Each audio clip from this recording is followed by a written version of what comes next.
Hello, this is WNX Novgorod, and welcome to our video tutorial on how to create your own video tutorials. This would be great for use if you're doing some sort of like in-game tutorial. I do this for StarCraft 2, or you can do it for something like this. The very first thing that you're going to want to do is have some sort of codec,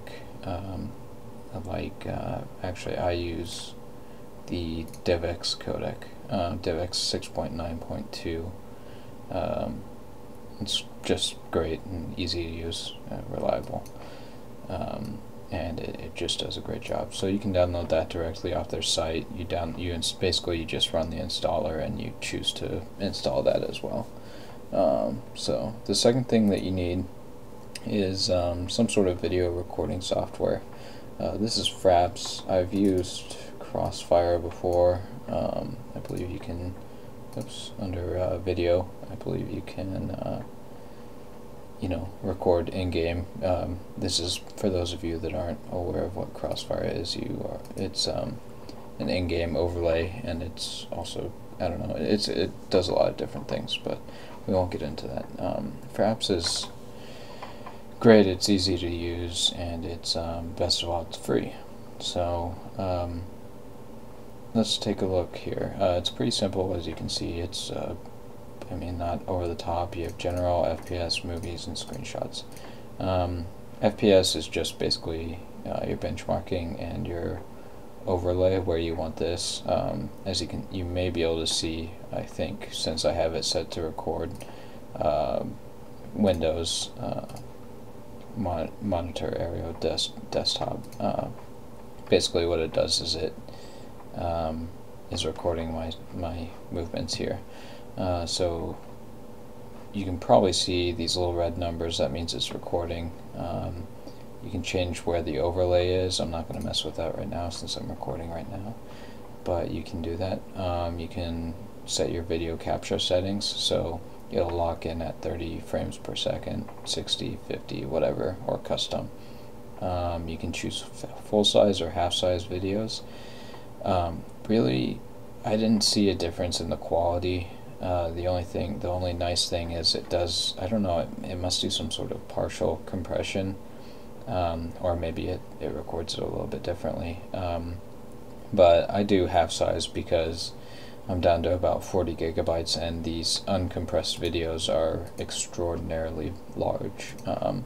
This is my currently recording one, and it's already up to, I don't know, like 4 gigabytes, and it'll get bigger too.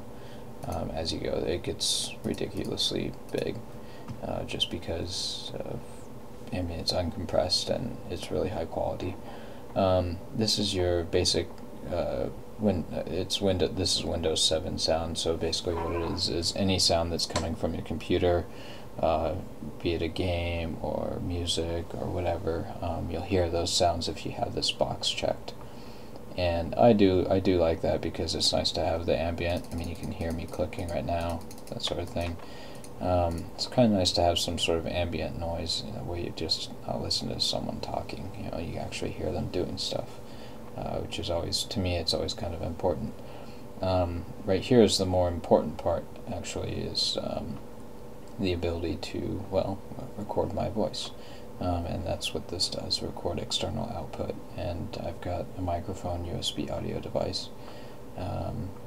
So, yep. And you can also set it to only capture while you're pushing a certain button. Like if you, I don't know, were making a video and you didn't want to talk at certain points, I don't know, but anyways, enough of that.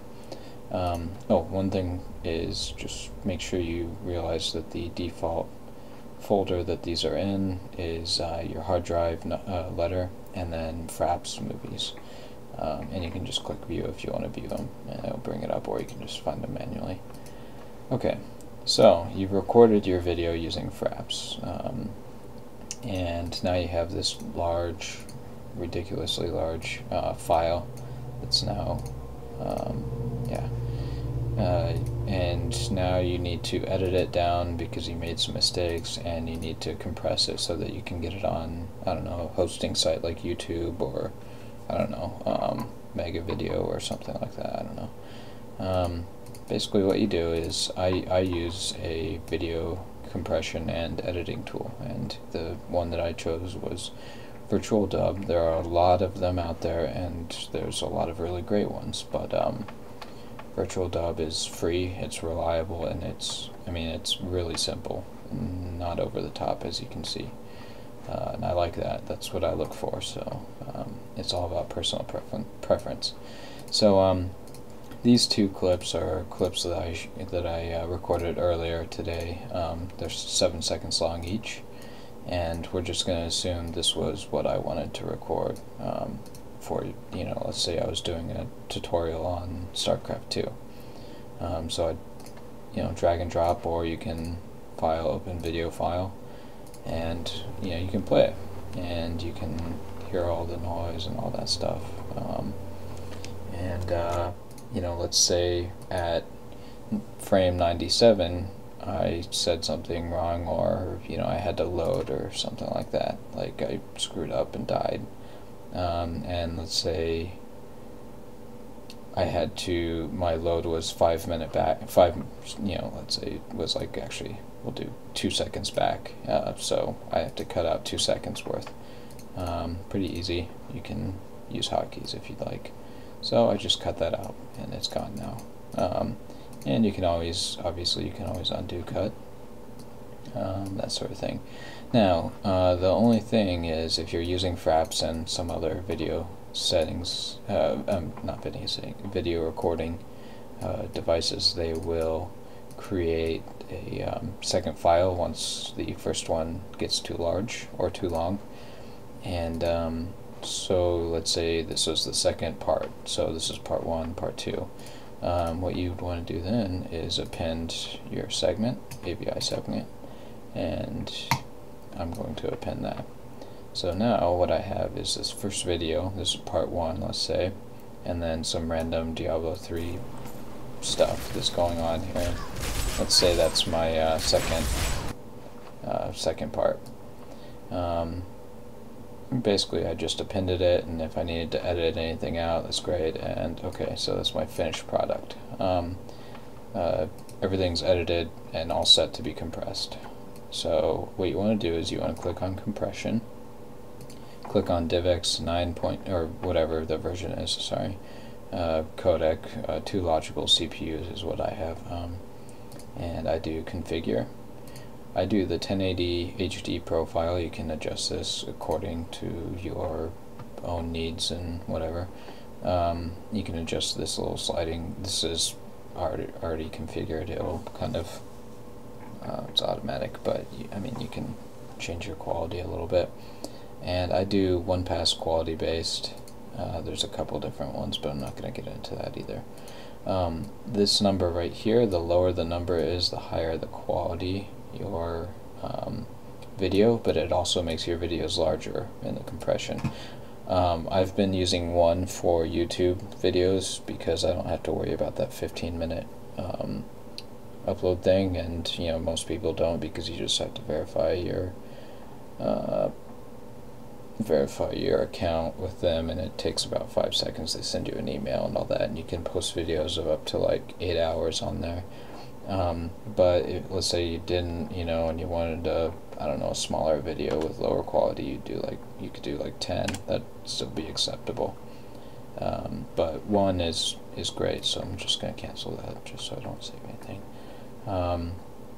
So anyways, you just select that, you configure it, you click OK, and then you're ready to save your new thing. So let's save it to our desktop actually, and we will save it as tutorial, not tutorial.avi. So, actually this one actually already exists because I did this earlier and messed this up, so this is a perfect example of editing, or redoing actually. What I did was I accidentally clicked on that, and it completely shut off all the sound. And even when I clicked it back on, it didn't work because I was still recording. So anyways, as you can see, it's done compressing because I had a 14-second video. For something much larger like the one I'm about to do, it will often take 40, maybe 30 minutes, I don't know, depends. And we can see the properties. It's only, this one's 7.33 megabytes, and that's not too bad. These two together are about 50.1 megabytes uncompressed, so you can see that's a huge change. And let's just check out the quality real quick so that we are sure that we're putting up a quality product when we upload these. And let's see here. Oops. Actually, you know what? I don't. Whatever. It's going to open it in DivX. I don't use DivX actually that much. Or the player itself. But alright, so as you can see, quality looks acceptable. Not too bad. You can full screen it and see it's a little bit fuzzier than the original, but it's not too bad. And it will change also in quality once you upload it to YouTube. So I'm just going to remove that because we don't need it anymore. So what do you do once you have your finished product?